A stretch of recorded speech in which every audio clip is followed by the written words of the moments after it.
अस्सलाम वालेकुम दोस्तों। शाहिद खान आफरीदी एक बार फिर गुस्से में आ गए। जी हाँ, तो दोस्तों जैसा कि आप जानते हैं कि इजरायली फ़ौज ने मस्जिद में नमाज़ों पर हमला किया था, तो वो फ़लस्तीन के मुसलमान थे।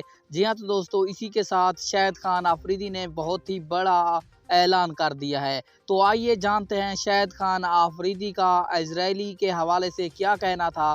तो सबसे पहले आपने इस वीडियो को लाइक कर देना है और इसी के साथ कमेंट सेक्शन में ये भी ज़रूर बता देना है कि शाहिद खान आफरीदी और बल्कि तमाम मुसलमानों को इसराइल के ख़िलाफ़ कोई बड़ा कदम उठाना चाहिए, क्योंकि उम्मत मुसलमान पर काफ़ी ज़्यादा जुल्म हो रहे हैं हर जगह, चाहे कश्मीर है चाहे फ़लस्तीन है।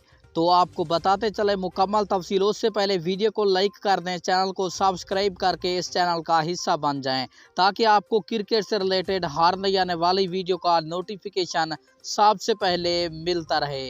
तो आपका कोई भी कीमती वक्त ज़ाया किए बगैर बढ़ते हैं वीडियो की जानिब। सबसे पहले बात कर लेते हैं शाहिद खान आफरीदी का क्या कहना था। तफसीलात के मुताबिक इसराइली सिक्योरिटी फोर्सेस की जानिब से मस्जिद अक्सा पर हमले पर साबिक क्रिकेटर शाहिद खान आफरीदी का रद्द-ए-अमल भी सामने आ गया है।